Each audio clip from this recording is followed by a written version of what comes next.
This episode is brought to you by our High Performance Father Coaching Program, where we help men juggle business, marriage, and fatherhood to create the greatest balance and impact life has to offer. This is done with our philosophy that is at the core of achieving these phenomenal results in family, self, and service.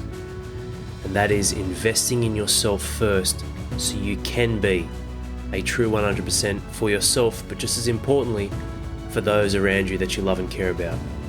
If you're a father struggling with choosing between your work and your family, lacking balance and connection in your relationship, what your children need, your own needs, whilst building prosperity in your business, head over to highperformancefather.com, fill out the form, and I'll have my coaches contact you to see how we can help you. And if you're a good fit, what it looks like to join the winner's circle on the inside. But for now, take the time to yourself, for yourself, and enjoy this episode.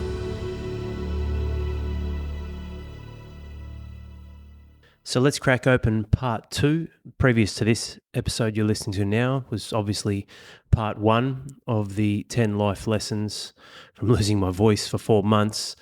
Let's get stuck into part 2 of a 37-part series. So I hope you've blocked out your calendar. You've got nothing planned for the next 3 to 6 months. Here we go. But all jokes aside, part 2 rounds off the second 5 of the 10 life lessons that I learned. Before we dive into part 2, I just want to reiterate and go over. I'm sure a lot of you men have listened to part 1. It makes sense whether you're a first-time listener of our High Performance Father podcast or not. If you are, welcome, mate. Fucking great to have you here. This is going to change your life. It certainly has for so many men, members and non-members on our Inner Circle program. But essentially, these 5 points are really important. One of the biggest gifts we can have as men, I'll rephrase that. One of the greatest skills we can develop, which becomes a gift for us as men, is remembrance, remembering the right things, remembering what it is that we need to do, remembering the right thing to do. You can know the answer. That means fuck all, man, unless you do something with it. And you can do something with it once, but maybe that also means fuck all unless you do something with it many times. And there are very few things in this world, fellas, that are a set and forget once and done.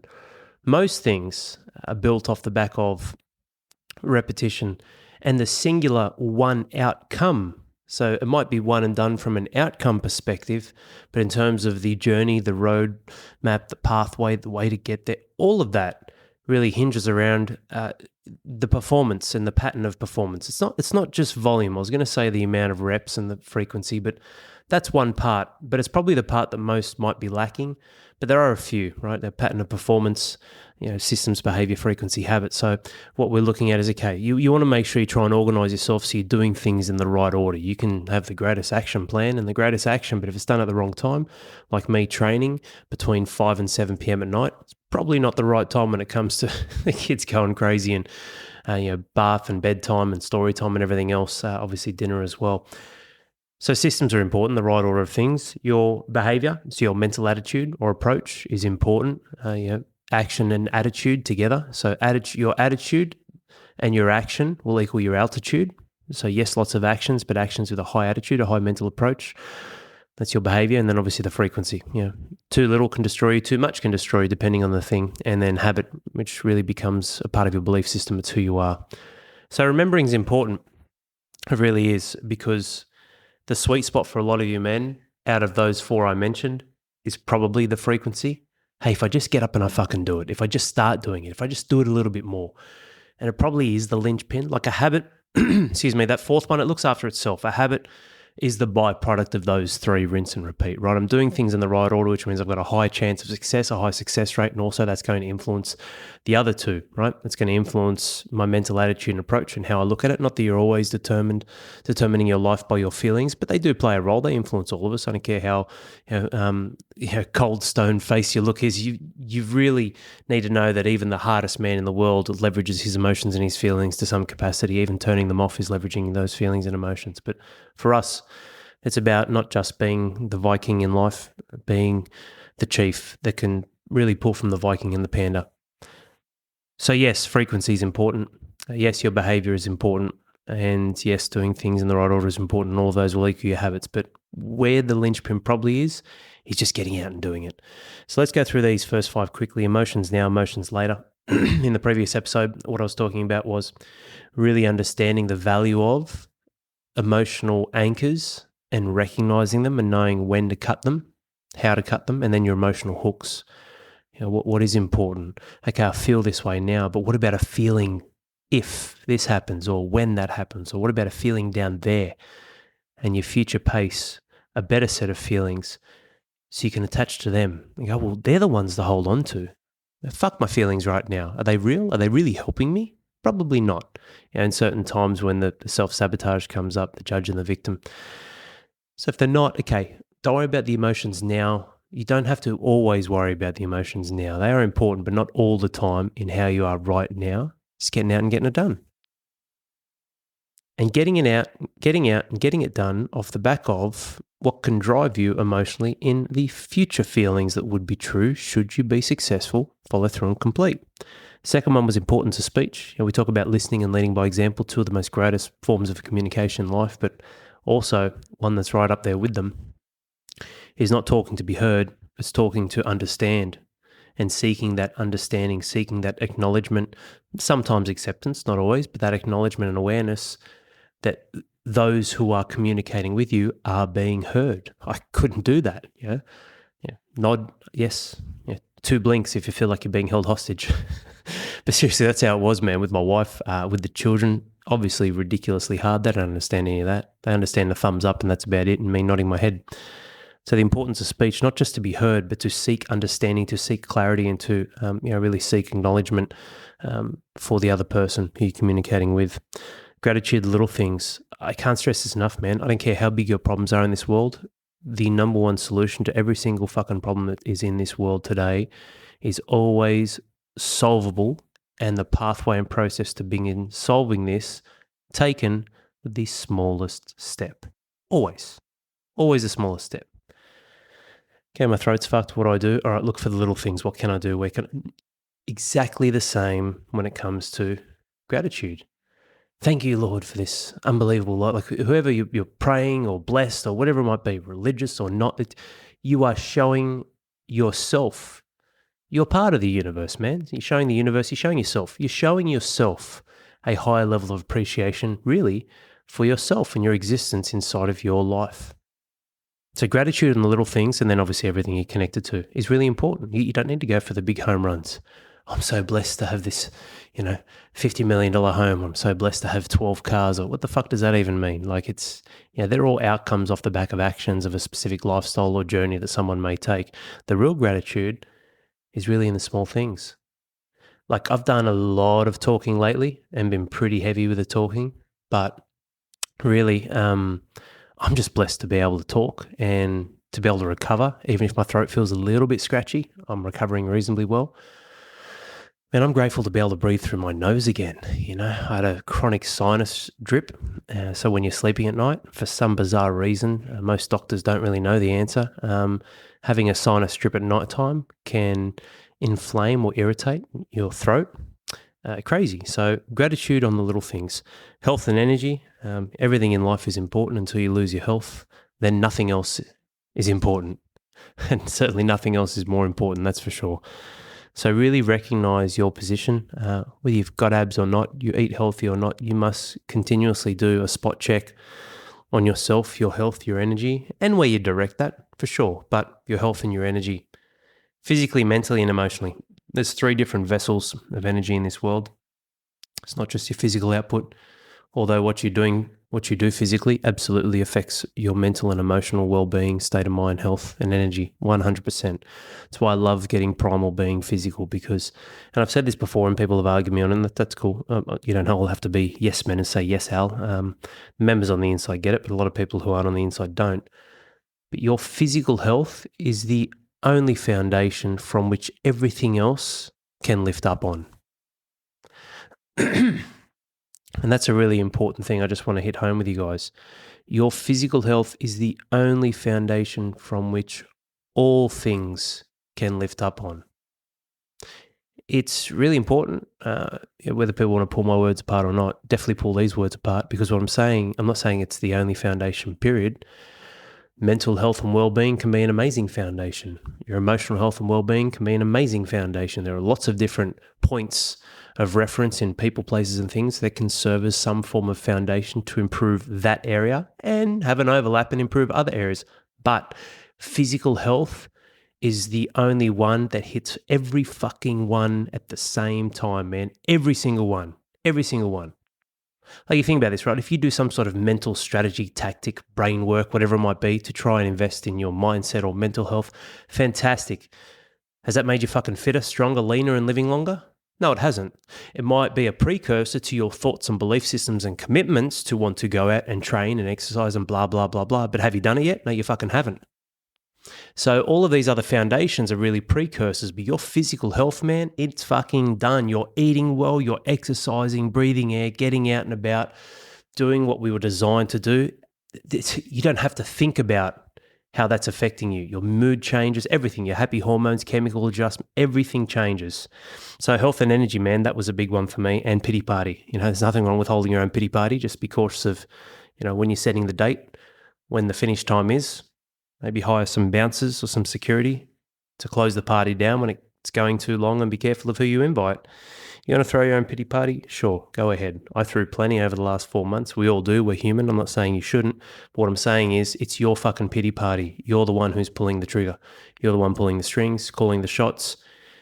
You're the host, so to speak. And it's on you to really coordinate and facilitate what this party actually means, what you want to get out of it, and how long you want it to go for.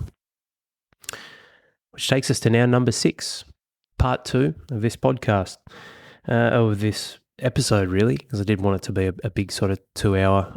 I get a lot of feedback, and it seems like 45 to 60 minutes is the sweet spot. So I like to keep the episodes around there. I've tossed and turned, or I've toyed with, I guess, the thought of maybe doing short, sharp ones, but I don't know, man. Like, if you really want something short, sharp, and punchy, we'd probably have like 4,000 episodes by now. That'd be pretty overwhelming for new people, but really, if you want something short, sharp, punchy, firstly, what for? And secondly, go on fucking YouTube and just load up some motivational shit that'll pump you up for an hour and then see how you go. This is another layer. This is another level. And it's not to the cost or detriment of anyone else who has a podcast that runs less than me per episode. I'm not painting that yin-yang picture of if you're not with me, then you're worse off. But what I'm saying is these episodes are really valuable. They're really important. Like, whether you're driving for 45 minutes, you're on the tractor. One of our members, I'll get him on soon, old Naz, shout out to Nazareno, my paisano, my Italian brother. We've got a fair few Italians on the inside. I think it might have been him telling me that his father was questioning him about the program, obviously old school Italian. And he told him the name. He's like, oh, what? Ranieri, is he Italian? And Naz was like, yeah, he is, Pop. He's like, fuck, forget about it, mate. Don't worry about it. You're in good hands. Pissing myself laughing. We do have a fair few Italians, so you wouldn't pick it if you looked at me. But, like, Naz was listening in the tractor, awesome. Whatever it might be, having a good, wherever you are, in a tractor, in a car, going for a walk, training, wherever you are, man, like, this is about getting into some deep thought, some deep focus, asking quality questions, and then deriving action plans. I may not always do it on the episode and follow a structure. Cool, this. All right, action plan, go out and do that.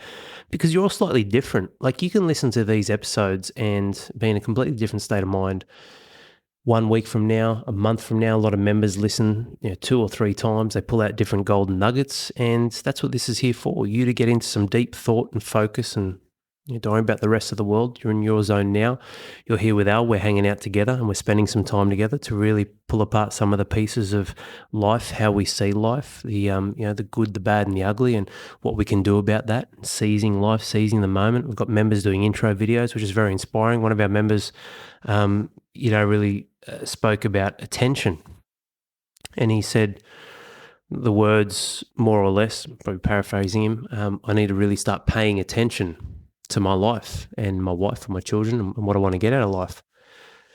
And little things like that, they really just drive me. They're very inspiring, which is why these episodes are inspired by the members, and they really draw out a deeper level of meaning and seeking for a higher level of meaning and purpose in our life. So they will be 45 to 60 minutes, but what I got from that gentleman was, it was a little quote I just sort of was rattling off to myself yesterday. It's like, you should fucking pay attention.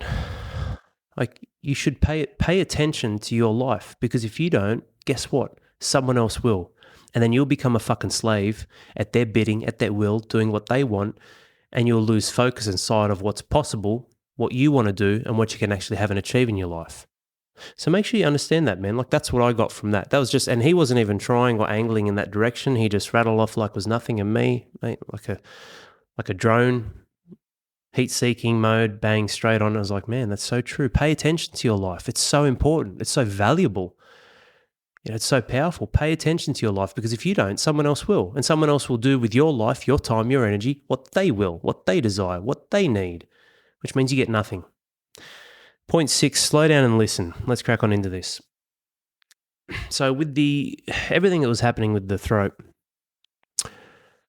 it really forced me to slow down and just listen. I'm like, I spoke to several friends and mum, and there are a few of those friends, including mum, they're quite holistic in different ways. And mum was like, talking about chakras, with the throat chakra and energy, and a couple of my mates were the same, and they're like, mate, is there something, like just trying every angle, looking at every, what's going on here, man? Like, there's no fucking answer from the doctors. There's nothing tangibly clear. What is happening? And looking for this answer, where it could be symbolic of something spiritual. There's a meaning that's being missed by me because I'm just in crazy mode, go, go, go, which I don't feel. And that was the hardest part. I was like, okay, what's going on here? Throat chakra. Okay, all right, let's work with that. What does that mean? Is there something that I need to say? And, whenever someone asks you something like that, what do? Of course you go digging. So I'm looking at all the skeletons in my closet. I mean, you guys have probably seen most of the skeletons in my closet. I'm pretty open with a lot of different experiences that I've been through and been on the receiving end, unfortunately, but fortunately, because I've grown from them. But yeah, I'm like, was it something when my marriage was breaking down? Something when I was fat? Something with my injury? Something with footy? With businesses? Is there something with money? Like, what is there something I'm not saying that needs to be said? And I was reflecting, apart from obviously my health and my throat, I was like, man, my life's in a fucking great spot. Like, I'll always keep growing. Like, I don't want to stay where I am right now for the next 40 years. That doesn't make any fucking sense. What a waste. But I was like, my life's in a pretty good spot. Like, I'm before the injury, obviously I was really healthy, training a lot. Kids are going good. They're all in reasonable health. We probably had about 10 to 12 various operations for my children, which has been it's been tough. That's been tough. Every single one of them's had different things. Some of them are standard. Some of you guys listening would have had that. Grommets, adenoids, tonsils. Hard part was they needed them several times, especially with the grommets. And Roman had a lot of health issues. He nearly died when he was born. He went blue, and he's got two crazy things with a really soft cartilage, pipeline when it comes to the lower part of the esophagus. It's called tracheomalacia. And he's got a laryngeal cleft. So, like the cleft palate on your lip. It's like that, but the separator between your esophagus, so your food pipe and your windpipe. So there's like, imagine a big damn wall that isn't there. So it's a big concaving. So food, water, everything can go down your windpipe easy. And if that's a big enough tear, mate, babies are dead. You can't separate at that level your oxygen and your nutrition. That was really tough, but all that was pretty good. Corinne and I are going well. I was like, what's the problem? So, it's really hard. And I think a lot of the times with our lives, man, we need to review times when we're frustrated, irritated, angry, disappointed, not getting the outcomes we want. There are times when all of that's happening, you really need to just put on the brake pedal. Let's just stop or slow down as much as you can. We can never stop life, but let's just slow down as much as you can. That's why creating space is good, getting out on your own. And listen. And that's what I had to do. I had to really slow down and listen. Okay, what's going on? Just stop. And a lot of you men will be going through some hardships where you don't know what the answer is. And it doesn't mean that you sit down and stop and just journal and you write lots of things. A lot of the times, not thinking at all, and I just need to stop, slow down everything, have a break. It could be anything, man. Call it a holiday, call it whatever you want. Call it a day, a week, a month. Call it a practice every day for 15 to 20 minutes. Well, you know what? It's going to sit out the back. go for a barefoot walk out on the footy field, kick the footy around with a young bloke, whatever it might be. I need to do something where I'm just not thinking about life at all. And then you need to couple that, so slow down and listen. So what I was starting to do in practice was nothing and really taking time out. I got a few different ways that I do that in creating space and taking time out, which is all pretty standard stuff. There's no secret formula. Going out for walks, love just spending time with my dogs in the backyard. Those animals are amazing. Obviously, getting out on the water is great. Out at the beach, anything to do with nature, really, you can't miss. And then couple that with then when I get back into the office or place of work, start processing. If things are good in my life, what could be true from which they would be a little bit better in family, in self, in service? What would need to be true for this ailment I'm currently suffering from? And some of you guys, you might have the answer, right? Like this is when it's really mysterious and unknown. A lot of the times, man, the answer is there. Like I was in fucking mystery zone. I just could not crack it, couldn't find it. But for a lot of you, men, it doesn't take too much. I'm speaking about this like it's some sort of secret. It's not. Slowing down and listening is going to show you why your marriages are in trouble. It's going to show you why you feel estranged to your children. You're not quite connecting the way you should. It's going to show you where you may be missing the mark financially or not investing in yourself or not applying focus in the right areas of your business or not juggling and creating boundaries and healthy yeses and nos. So you become a slave to your business or to your family. Could be you not training, not exercising, not looking after yourself, your own body. When's the last time you looked in the mirror and said, I fucking love you, man. You're a fucking top bloke. You've been through shit, but I got your back. And literally just saying that to yourself. So number 6 was very valuable for me because it was just slowing down and listening. And I did it all. I went out and beautiful spot where I'm just like up on a, like it's a nice sort of cliff edge area which overlooks all of Central Coast. Beautiful spot just out there on my own, kicking back. It's just a massive flat rock area too, which is very cool. Scary. Fucking hell, when you get that high, you don't want to go too close to the edge in case any of the footings or the rocks break away. But just being that high, that elevation was awesome. And just spent some time out there, did a bit of journaling out there. That was really cool. But I think just slowing down, like it was a crazy part of my life at investment property. We're getting ready to rent out. Obviously still at that stage settling in to the place I'm at now. Hiring, recruiting, developing, building a new program, a program upgrade that we have now, developing courses, got some fucking amazing courses that are built out or just about built out. I just got to do the final video pieces and then they're done in the next week or so. I look back and it's like, that was a lot, man, because I'm sitting here now sifting through my head trying to think of what my answer was. Slow down and listen. I was like, well, pure workload. But the hard part was we measure things differently because of playing rugby league and lots of different things that has fortified me mentally. I'm so fucking mentally strong, man. In my head, nothing will crack me, nothing will break me, but my body was just breaking down. And it wasn't that I was waking up at 3 a.m. and doing all that silly stuff. It was just like my body was just breaking down with the workload it was under. And that was the reality. And I couldn't identify that until I stopped and slowed down and listened.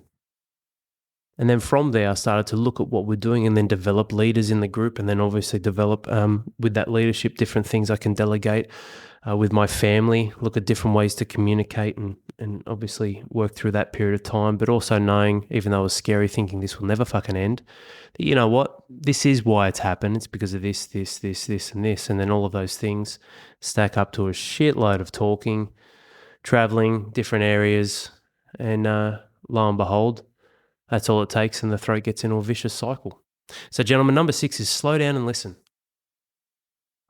You owe it to yourself, even if things are going well, to slow down and listen and review how things are traveling, where you're at, and why they're successful, so you can continue doing that.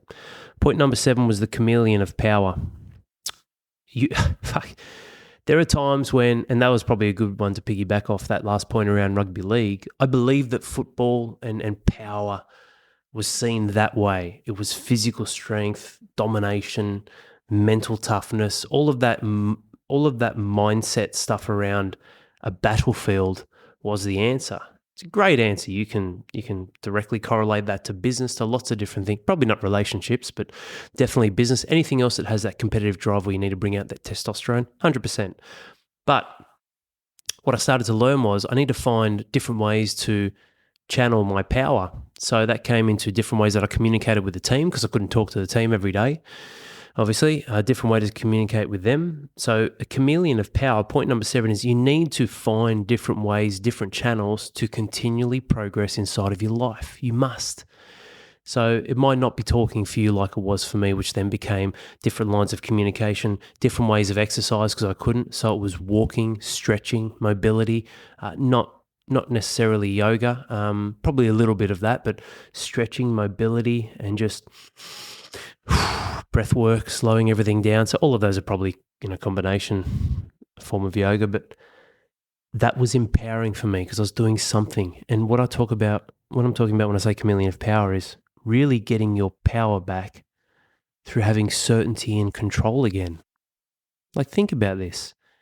Like, you get power from your leadership, not over others, but from others, because they allow themselves to be influenced. They're on your side, they're in your corner, and they connect with you. That's a form of power that you are creating together, because you obviously need to be empowering them to some respects, and you're delivering value and so on and so forth. It becomes reciprocal. So when you're creating certainty, control inside of your life, it gives you a clear direction. It gives you that feeling of either reward or even significance. That's going to get taken from you at some stage, gentlemen, in the way that you traditionally believe or through the history of your life has been a pathway to power. So I lost my body. I couldn't train for 4 months. I wasn't sloppy and completely destroyed, but I tell you what, I looked in the mirror, I was like, man, you're an international athlete. You know, what happened to you? You know, and they're little thoughts and things that were creeping inside. I'm like, okay, well, I don't know how long this is going to go for. And now I'm obviously charging ahead. You know, I've done, in the last 2 weeks, I think I've done over 600 pull-ups in the last 2 weeks. So I've got a goal of doing 500 pull-ups in one session. I don't care about how long it takes. Like, man, 112 kilos, 6'4", 500's 500, right? So working that out and getting my power back there. Cool. I'm going to do 2 every 20 seconds, 6 a minute, no dramas. I want to get under 15 minutes for 100, no worries. And so I started to find out that there are different ways that you can get power. So for me, CrossFit was very powerful. Strength training, obviously very powerful. Bodyweight stuff. Of course, I'm strong, but relative to my body weight, you do a pull-up, I do a pull-up. You're 70 kilos and 5'4". You know, it's going to be easier for you. Regardless of people talking about body weight ratio and muscle mass, blah, blah, blah, there are sheer biomechanical levers inside of us in human beings and how we function where that exponentially gets fucking blown out of the water. And one of the most easiest examples is pull-ups. Even if we measure true power, I do 10 pull-ups at 112, fantastic. What's that? It's just over a ton that's been lifted, and it's been lifted, if I measured my arms, probably 80 centimeters. No worries. Well, if you're 5'4", 70 kilos, you did 700 kilos in your pull-ups, and you only measured 60 centimeters. So I went 20 centimeters longer per rep and lifted 500 kilos more, so about 1,200. We're counting 112 thereabouts. And there you go. You look at that and you're like, all right, well, there's a true measurement. But we don't measure things that way, right? You did 12 pull-ups. I only did 6. You're the winner. So it's not about just comparing or competition, but these were different things where I can leverage people who are better at me than these things and create that competitive edge in my head and go, well, fuck that. I'm going to be the fucking big guy who can do pull-ups. And we're off. I've been doing so many. It's crazy, man. It never feels easy too. It's so funny. So you need to be a chameleon of power and find different things. You lose your legs. Kurt Fernley, perfect example. Like that, I don't know him personally, but man, that dude, he did Kokoda on his fucking chest.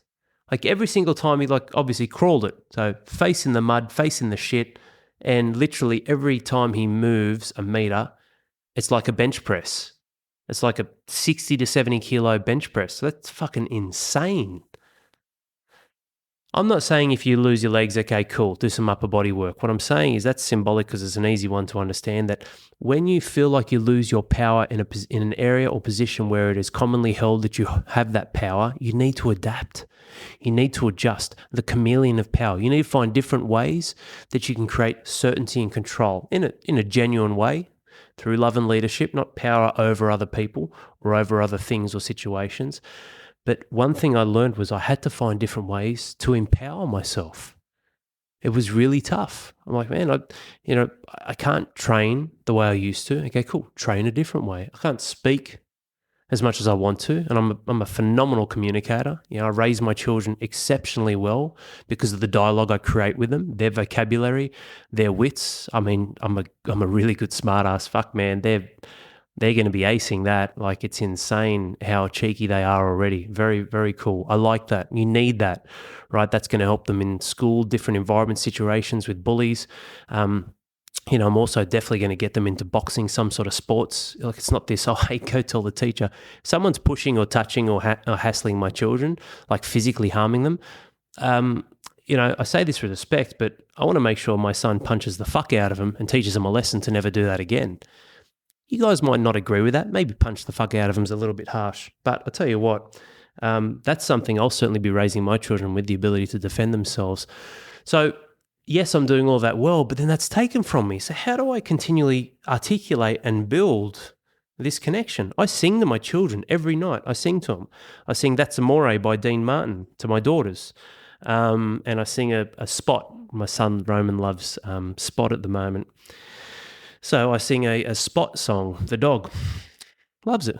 Man, I've been able to do that for months. My children used to love that. Daddy, they call it the pizza pie song. So funny. Daddy, can you sing pizza pie? And couldn't do any of that. I had to find different ways to connect with them. So, men, point number 7 is you must find different ways from which you can still express a level of personal power through life and what you're connected to. And maybe you need to rewire some of those connections. You don't have to lose what you're connected to. Like, I didn't have to lose the fundamental truth that I love exercise and health and well-being. I just had to rewire the connection to them, from which this connection became a different pathway that was still empowering me. And that's important. It's like, okay, cool, I can't train. So that line, I've got different pathways. What's a different pathway to potentially try and achieve the same outcome? And then when that all stops and you feel you're completely stuck, then you need to sit down, visualize, and create new outcomes. That's simple. The chameleon of power is understanding that you're not stuck. You don't have to be stuck with the identity.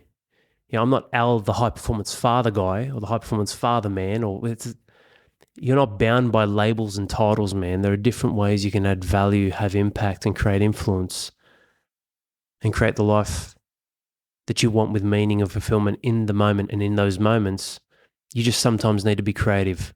When things change, you need to innovate and adapt, which takes me to point number 8, plan and perform. Being really restricted, and I'm really good at this stuff already. I obviously practice what we preach with HPF, but being restricted like that, I really need to triple down and be like, okay, well, piggybacking off the chameleon of power, I need to really find a way to actually maintain my performance. It's all well and good just say, I can't train, I'll do what I said before, mobility and stretching it. What does that look like? You've got to be accurate, man. Accuracy is the key. If you just have a bow and arrow and you're aiming at a tree, you might hit it, you might not. If you hit it, whoop-de-doo. You hit it high, you hit it low, you hit it in the middle, you hit it on the right. End outcome, you hit the tree. Awesome. How does that make your life better or different, or make you sharper or better? You've got a tree, and on that tree you stick a board, plywood, spray paint. The white ring on the outside, so to speak, the yellow ring, and then the red bullseye and dot. Beautiful. You've got something to aim for. You must have accuracy inside of your life with your goals, what you're planning, and what you desire, because when you're extremely accurate as you can be, right? It's such a fucking crazy thing in this life. Here's the mountain we want to climb. but you don't have to climb it in one day. What you need to do is look at that mountain and then look up the top. Cool, that's my point B. Then look down to where the clouds finish. Where is your vision limited? Okay, it's to about a quarter of the mountain now. No worries. If we're looking at 12 months, well, there's your first quarter. 90 days. Okay, I can see about 90 days. I can see the top of the mountain because that's gone so high it's above the clouds. But then when I come back, I can't see the second, third, and fourth quarter. I can only see the first one. No dramas, man. Don't worry about the other three. You can see this one though, right? You can see right in front of you. You can see the next 90 days. Okay, awesome. We'll start with that. Start carving out some steps. You just need to start carving out some steps into that mountain and just start climbing one step at a time. That's it. That's all you need to do. And you need to really develop this positive feedback loop inside of your head to become a fucking winner because you've planned it, you've performed it. So you've planned and performed and you've gotten the outcome. And if the outcome wasn't quite what you wanted, carve a better step, carve a new step, move to the right, change the terrain, adjust the landscape. And that was so important for me because I'm like, how the fuck am I going to pull this off where I'm going to stay mentally solid, keep the business growing? So I had the business, had the family, had my own health. All of that was going fucking downhill because the leader in myself, in the business, with the family, like it was going downhill for me. Not in a physical sense, but for me, I was like, well, how the fuck can I perform providing value and service? AKA, you boys didn't get a podcast for 4.5 months, right? How can I perform for my family? It was going downhill for me mentally and emotionally and physically, obviously because of my health. I was like, well, fuck, man. Like, I'm not a fucking loser and I'm definitely not going to stay down here. I'm definitely not going back in the pit. No fucking way. I must find a way. And you must understand that power too, fellas. We talk about confidence being a tangible thing, but a lot of the times you're creating or doing something that you might not have specifically done before. And if it is the same thing, you haven't done it on this day. If I'm going to train March 10th, 2023, awesome. I might do the exact same fucking training session that I did 2 months ago, but I've never done that training session before on March 10th, 2023. So you're always sort of doing something new in life, but what you can do is draw on previous experiences to develop and build confidence to then just bridge that gap. Not the whole mountain, just bridge the gap, carve out the steps, start moving up. You can't do that unless you plan. So for me, I had to really triple down on my planning. And the planning is the what, but most importantly, the how. And that is, like I say, most importantly, because the what's something that you should have coaches, you should have someone in your corner, you should have accountability, you should create alignment, you should get all of our, whether you're not joining the inside or not, at least get our free resources. I say shoulds because they're shoulds, gentlemen. Like you can't, the most important part and the longest part is the journey and the steps to get there. So the actual planning, the part B, that's a fucking given for me, man. It's like, all right, bang, here we go. That is the very first thing in HPF, alignment. Where are we going and why? That's it. There's actually a really short amount of time on that. Super important, but very simple and a given. Because then from there, okay, cool. We've spent 10 minutes carving out what you want to be true in 12 months' time. Now we've got to spend 365 days getting there. You might get there in 300, 150, but you're spending exponentially more time on the actual doing. And then from there, you're adjusting and recoordinating your efforts to make sure that you're on the right track. Plan and perform. That's point number 8.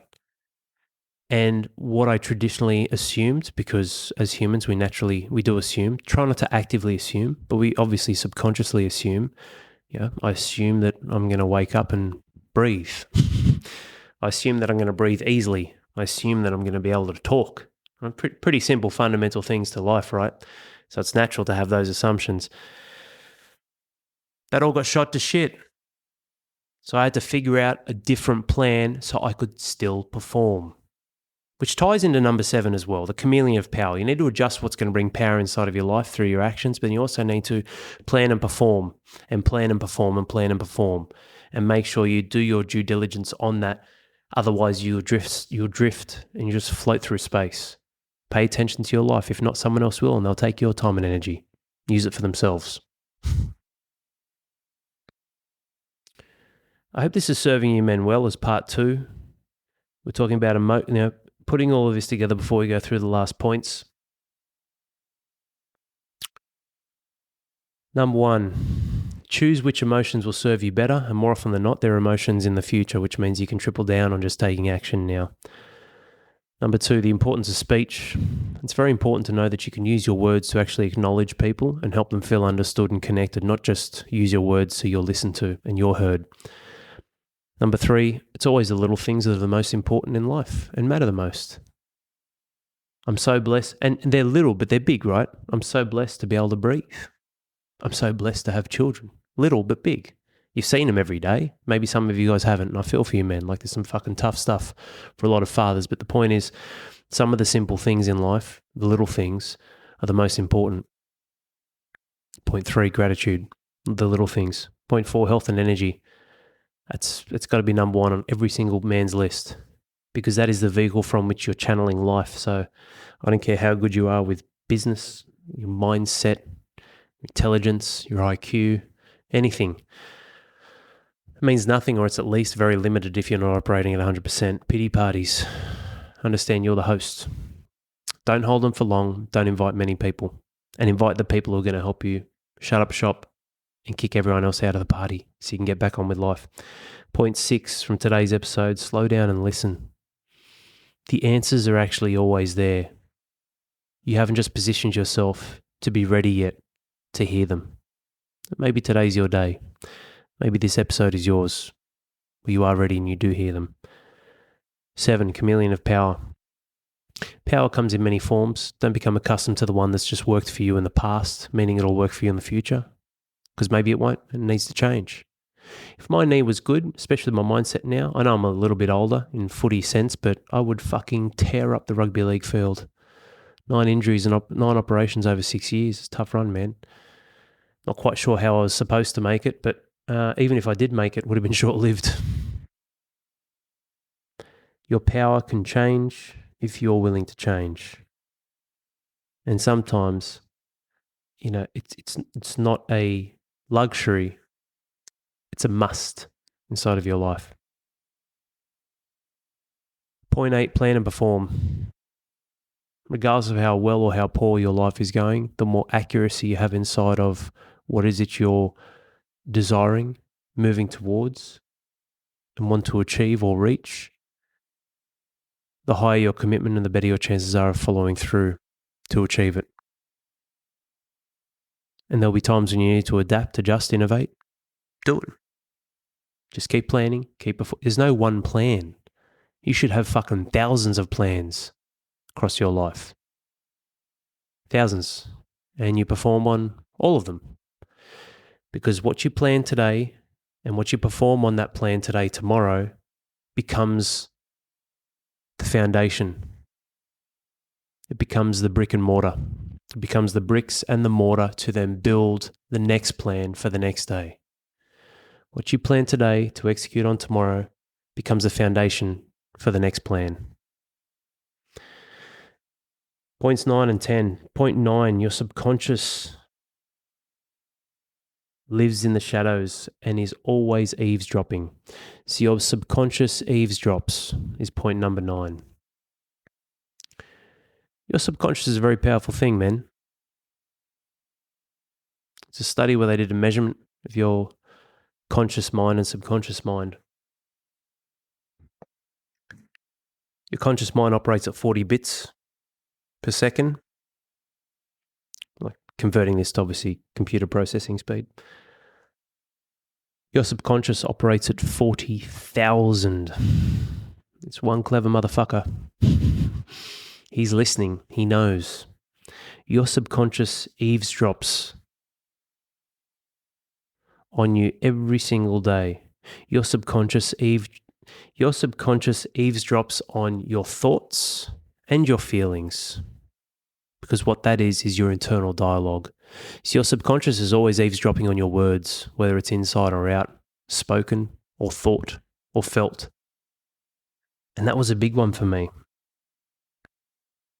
Because when I had those down moments, those down times, like I shared in episode 1, I'm laying in the shower and I'm just getting smashed by little Al, little voice inside, and just feeling so defeated, so deflated. Not in life, but in that moment. But there is no other life than the moment you're in now, right? So you can't escape, man. Nor should you want to. You need to face the demons. You need to face the dragon. But how I handled that, and the reason why I handled that the way I did was because of my subconscious. Over so many years, the little fat kid who got bullied and picked on, no girls liked him. Girls used to laugh at me, pick on me. Boys used to laugh at me and pick on me. And I still had friends and I still socialized, but I was a pretty easy target, I'd say, as well, to some degree. I wasn't the only fat kid. It's not poor me. I was the only one in the world who went through pain when he was younger, just sharing my experience. And man, it was rough. It was rough. So from that to training, to then becoming an elite athlete, to then setback after setback and injury and operation, keep bouncing back to then having nothing, then starting up again and starting a gym, and then from there, the gym up and down, no money, struggling, but being an elite CrossFit athlete, that was my jam. That's who I was then. Didn't care about business or money or building my life, to then fatherhood, the ups and the downs. All of this, there's always been an underpinning, an underlying nature of mine to fight back when I needed to come back out on top and to win. And now that's just part of my subconscious. So this is an interesting point because it goes both ways, gentlemen. Your subconscious is always eavesdropping. So guess what because think of it like a recording or the old cassette tapes. You remember the old cassette tapes you used to put your pen inside and that's how you'd rewind and fast forward them. You do it too much and then all the film's out. Crazy. Think of that. Your subconscious is a cassette tape and you've got the player or the recorder, right, in the cassette player, and you can re-record over it. So you can do that, but the re-recording is quite slow, 40 bits per second instead of 40,000. But you can do it because it's always listening. Your subconscious is always listening. So if you're actively backing this is what I'm talking about when I say how the little things are the answer. The simple things. Looking at yourself, do this. I promise you this much. Your life will improve. What have we got? 13 days of the month left for February. You might be listening to this later in the year. That's fine. Whatever's left for the rest of the month that you're in when you're listening to this, look in the fucking mirror every morning and say, you're a fucking legend. I love you, man. I'm going to make sure that version 2.0 comes out and I'm going to dominate and win today. If you just said that every day for the rest of the month or for a month, 30 days, 28 days, 14 days, I guarantee you things will improve. You are banking, you're building and making emotional and subconscious deposits in the bank account of your greatness to then make withdrawals, to tap into, to use and spend when you need it. So because I've banked such a large, very wealthy, I'm a billionaire I'm a billionaire with this stuff when it comes to overcoming adversities and fighting to get back to the top. That's just the story of my life. So I'm a billionaire there. I've got lots. I made a lot of withdrawals, man. I withdrew lots of money. I withdrew a lot over the last 4 months. But in retrospect, it was still probably only about $100 million. So if I've got $1 billion in there, I'm still good. And guess what? I'll make those deposits back again now because I'm strong. I'm back in front and back on top. That's how you got to be, man. You need to re-record your subconscious through what you're actively doing every day, what you're actively pursuing. You don't think much of it. Okay, I'll look in the mirror. Yeah, I love you, Al, blah, blah, blah, or whatever your name may be. Okay, awesome.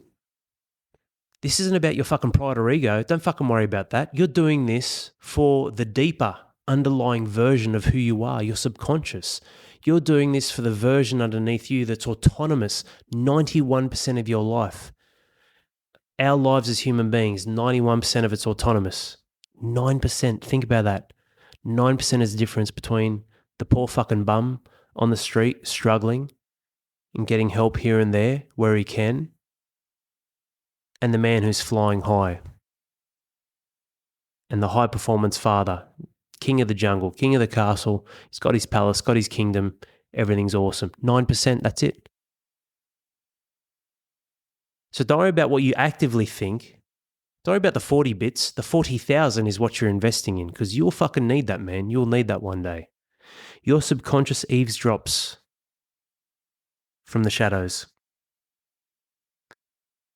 Whether you know it or not, it's always there. And if you can bank some runs on the board in your favor, it will come out and help you when you need it. And it certainly helped me. Like when I was having that dialogue and was like, okay, cool, you want to kick, little Al, you want to give it to me? Awesome, man. Give me your fucking best shot. So I'm still fucking here. I haven't died yet, have I? You haven't got me yet, have you? You think you're the one. You think you're the man. You think you've got me covered. Good luck with that. Like this was this... I know I spoke about this in the first episode, but I just fucking laugh. I'm laying down. There's just water all over. I can't even open my eyes. Like if I'm laying down in the shower and there's water all over my eyes too, and it's sort of semi-stinging, like when you're under the pool. It's got that sting. So I can't even open my eyes. I'm laying there, and I'm like just almost crying and laughing at the same time. I'm like, all right, man, you'll fucking see. You'll see. Enjoy this. Enjoy this moment. Enjoy it now. And in my mind, I've got mental acreage. And little Al's all the way down the fucking back of the paddock with the chickens.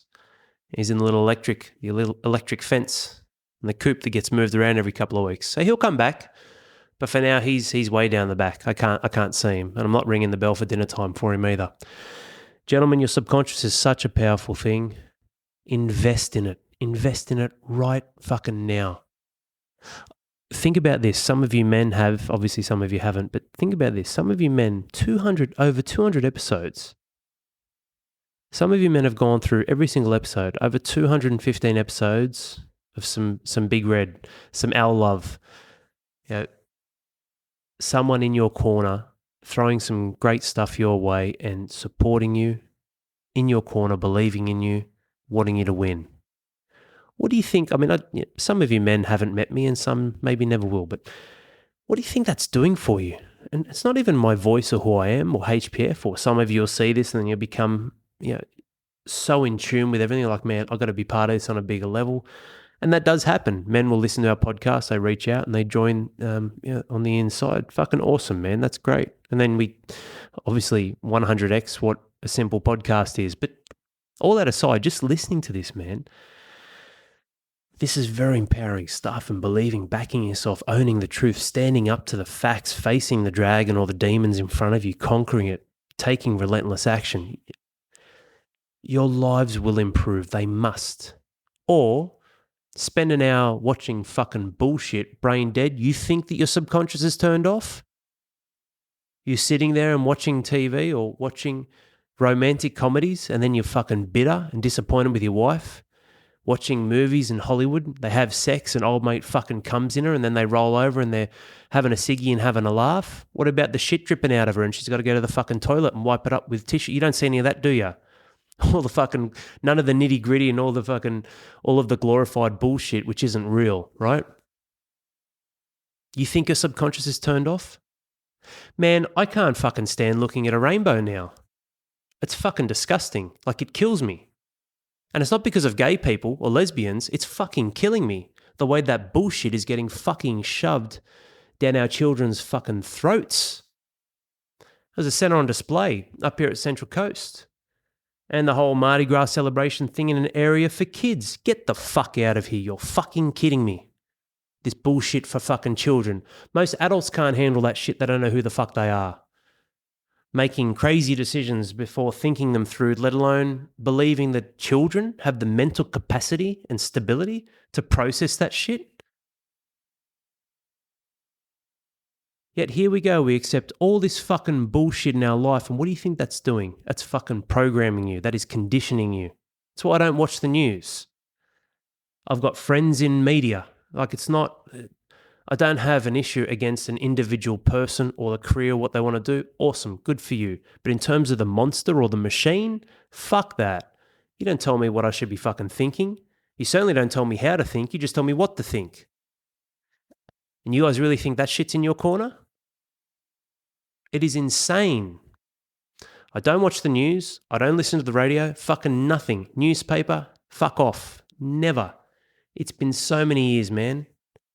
My life hasn't ended. If the world's going to end, I'm pretty sure I'll know about it. If something's super important, someone will probably tell me anyway. But I tell you what, gentlemen, like everything we go through with these 10 points, these are precursors on what you should be raising your children with as well.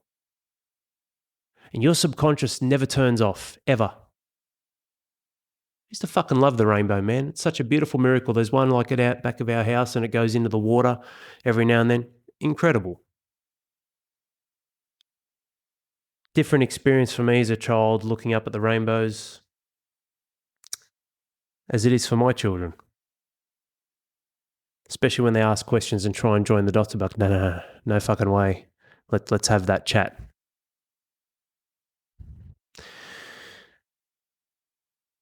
So it's important to understand, and that's as fired up as I might get about a specific situation, that is a prime example, man. Prime example. May not happen as much in Australia. I'm seeing a few little things pop up that I'm not entirely happy with. But I tell you what, in other countries, it's fucking rife. And I feel for the USA is, I've got a few USA patriots who obviously listen to this and members as well, but man, the USA has fallen. Like I really fucking feel for them, man. Bringing that shit into the education system for children, that's fucking disgusting. Yeah, it's okay. Even this mask stuff, like, it's fucking crazy, man.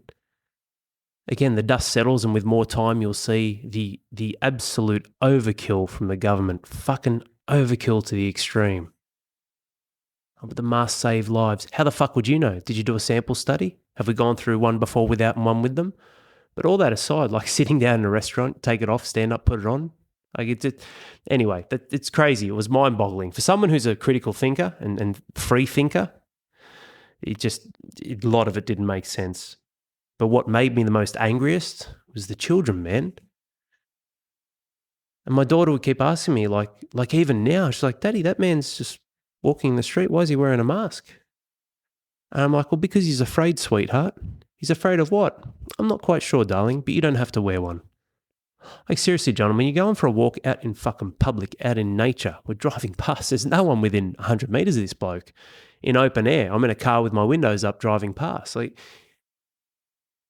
that's insane. Think about that subconsciously, what that is doing to children. And then let's get back on you. Think about every day, the little story.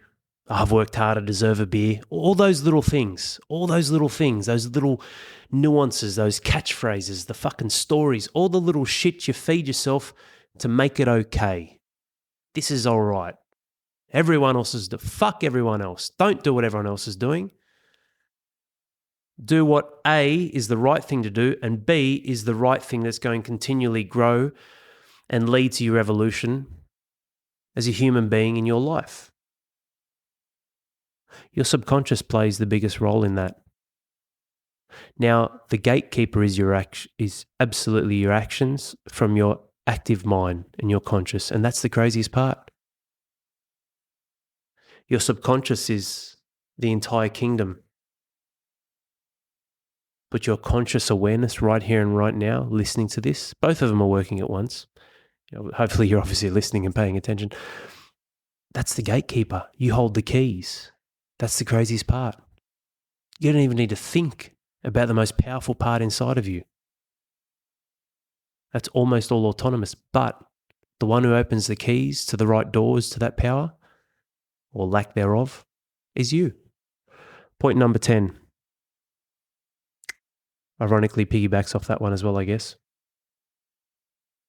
Do what you are supposed to do.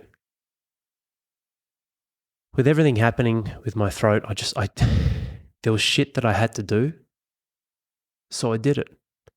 But what really helped me stay committed to it, even though it was tough, even though I went backwards, sometimes it wasn't great, sometimes I had to talk and whatnot, I did what I was supposed to do. Now, another layer of this is obviously find out what the right thing is to do. I get all that. Do a triage, check yourself, do a self-audit, find out what you are supposed to do. What are you supposed to do? All of these questions, right? You need to analyze and be able to separate the right from wrong or the highest value action, or what's going to create the best ROI, what's the best type of action, what holds the most value in my life. All of that's a given, gentlemen. I mean, I don't want to spend lots of time every single episode going through that, but when you have that as your base and you do know the answer, you fucking do it. You do what you're supposed to do. Do what you are supposed to do. Don't ignore it. Don't run away from it. Don't hide from it.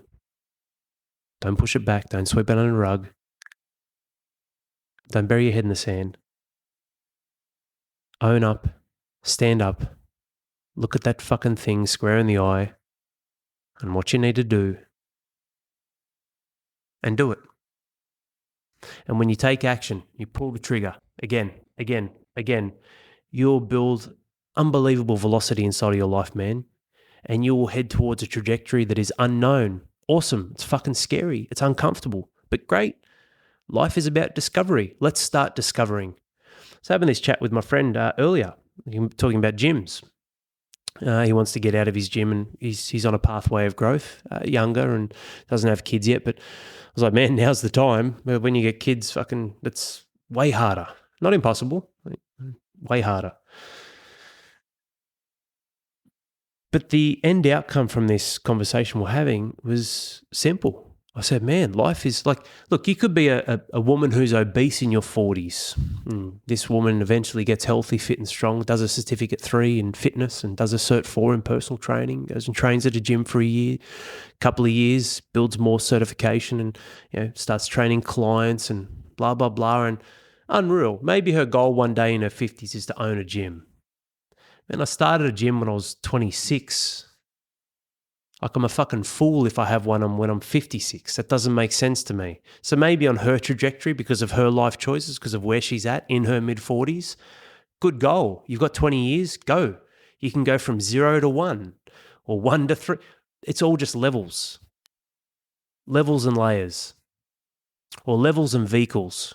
You've got to find the right vehicle. Like, I'll never own a gym. The only way I'll own gyms again is if we truly go to another level with HPF, which will be pretty crazy. I'm not sure if it's necessary, but it would be cool, I guess.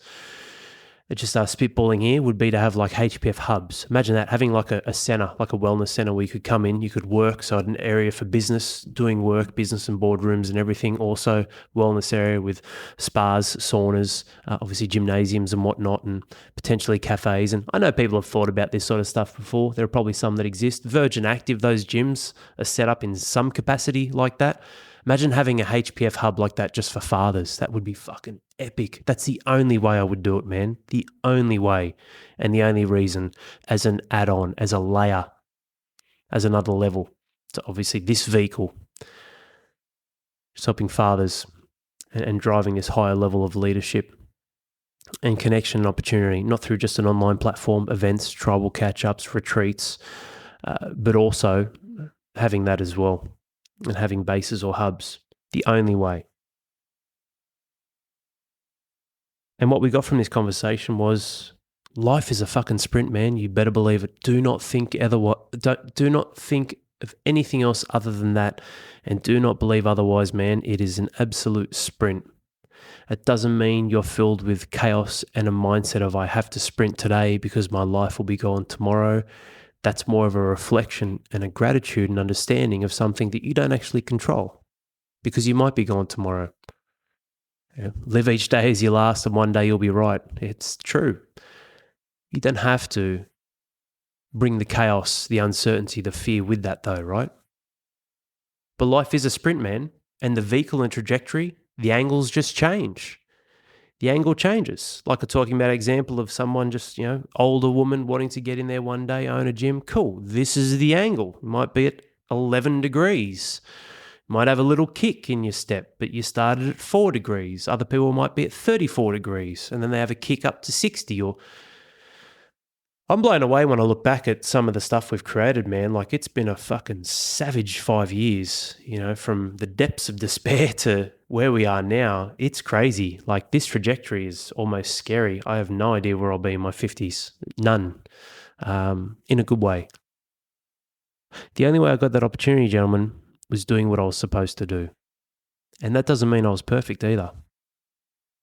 Nor am I now. It's like remembrance. It's that continual game of refinement, of finding out what the right thing is to do first and then fucking doing it. What am I supposed to do? This is what I am supposed to do, and I will do it, which ties into all of these points. As we wrap this up, I'll take a sip of water and let's fucking rip into it in rapid fire. All right. Wrapping up the episode, 10 life lessons. Which emotion will serve you best? The one now where you're fucking feeling sorry for yourself and this feeling that'll fleet but it'll keep you warm because right now you can draw on some control through your emotion right now. Anger, rage, bitterness, resentment, disappointment, sadness in the now. But is that now going to create a better now in 24 hours or 24 days' time? Or is it the emotions later, the emotional hook you cast out that you can reel in? Choose the emotion later if the emotion now isn't serving a higher purpose for your growth and development. Speaking is really important to acknowledge people and to connect, not just to be heard. It's always the little things that you should be most grateful for in life because they're the things that make life possible. And they're the things, ironically enough, that are most easy to attain and to appreciate. So appreciate them.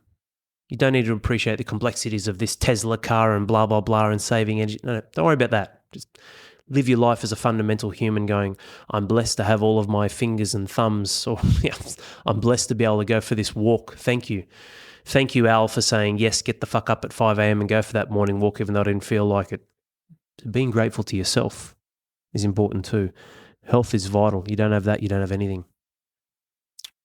When you need to throw your pity parties, keep them short.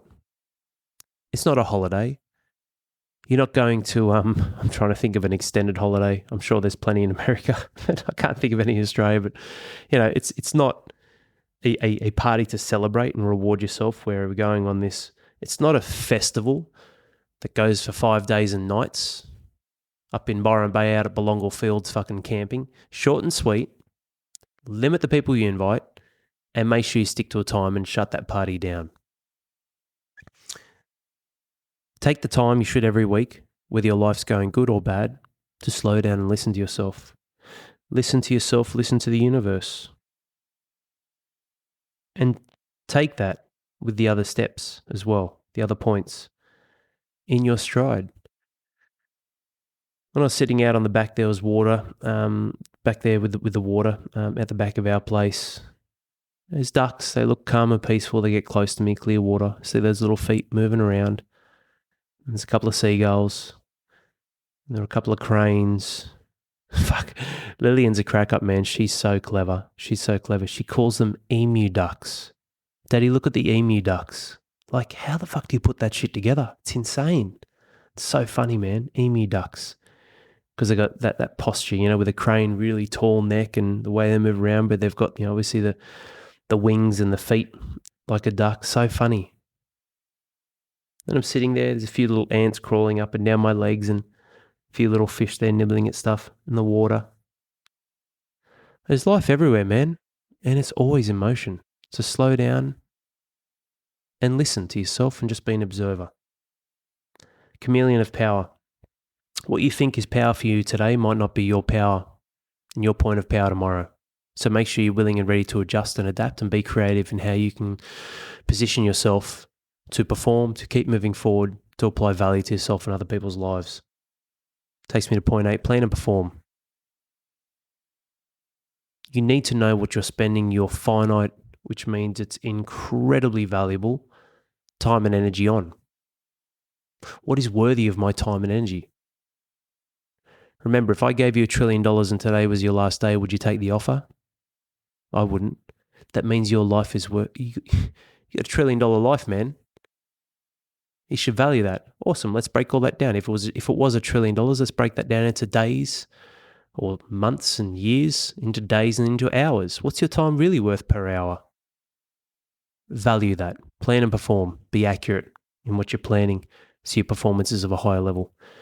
Point 9, your subconscious is always eavesdropping. It's always listening. Make sure it's listening to the good stuff and try and curb or get away from the bad stuff. Limit it. Look, there's always going to be something happening to and around us that we can't control, but what we can control is how we choose to see it. And what we can control is our physical location. If you're going out and you're buying the paper, or you're turning on the radio, or you're turning on the news and watching TV, or you're binge watching movies with fantasies showing you how fucking shit and poor your life is, but how amazing they are on a screen, you will lose. And you deserve to lose. Because what you're reinforcing is that reality. So if you have that ability and power to remove yourself physically from the environment, man, you owe it to yourself to do it. Just do it. And final point, do what you're supposed to do. Like that might come across really simple, but how often do we create stories that justify the reason why we just can't today? Today's not the day. I've been fucking smashing these courses, coaching, talking. Yesterday got a bit rusty, and this morning I'm like, fuck, I can feel the throat a little bit. Tomorrow's a write-off. Maybe I can just do it Friday. I was like, but Friday I've got to finish off the rest of our Master of Time course. And man, that's an amazing course. I can't wait to roll that out. That's fucking 16 videos. I'm like, shit. I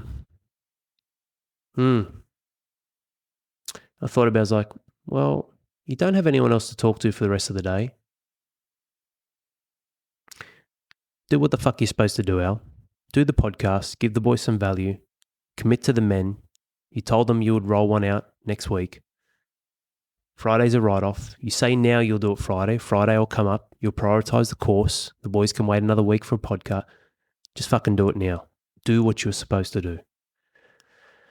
And here we are. Fuck, I hope I hit record.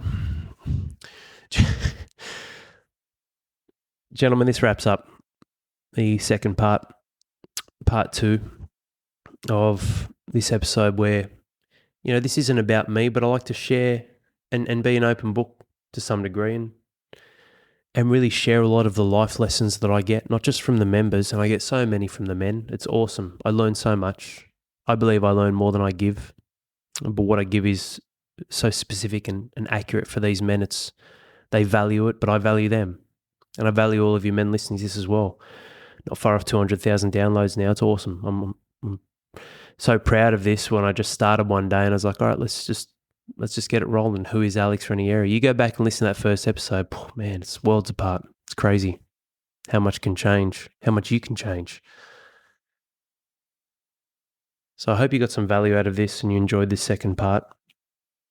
And those last two are really important. And not so much about rainbows and stuff. Like, I'll paint home a point, a pretty fiery and passionate point, but at the end of the day, guess what? I control my environment, and I control the environment that my children see, at least for now, which means I'm going to be controlling my own actions, my attitude and approach, and also take control over my actions that are a path of leadership.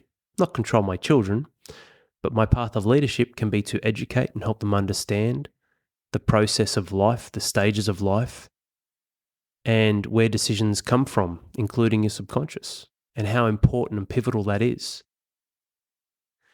Yeah, I remember seeing a study once on that. It's quite baffling, and this psychologist was working through. I'll have to find it. I'll have to look it up.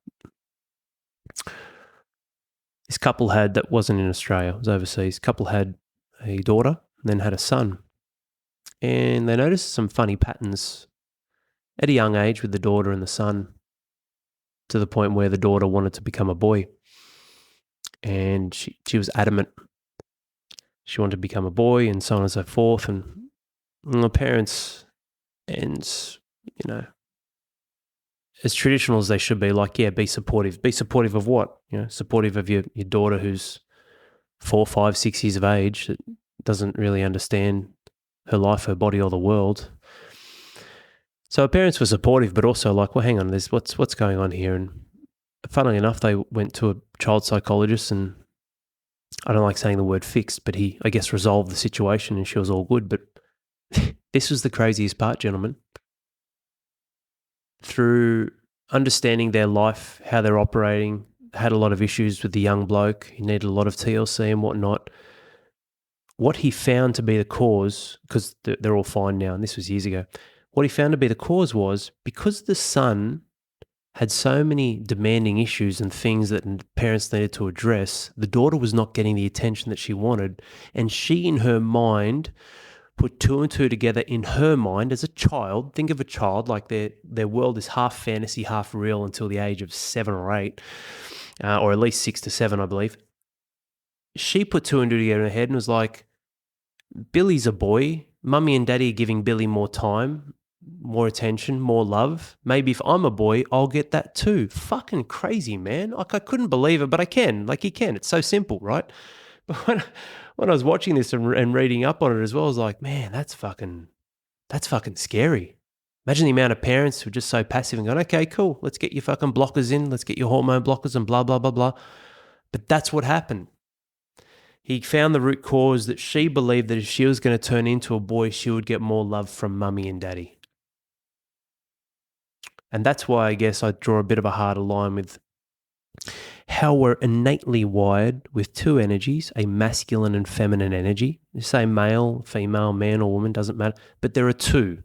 There are two energies. There's masculine energy and feminine energy.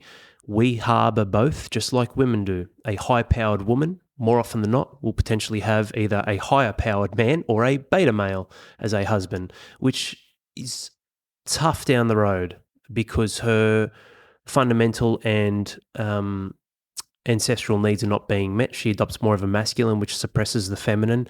He adopts more of the feminine, which suppresses the masculine, and there lacks this cohesion, which I've seen a lot. It's tough, it's rough, but that's it. There's two energies, man. Just like you guys, you can have a lot more feminine, or you can just leverage and use it a little bit when you need to and tap into the primal power of your masculine, which predominantly makes up a higher portion or percentage of you because of your hormones, your testosterone, your fucking cock and balls. It's pretty simple.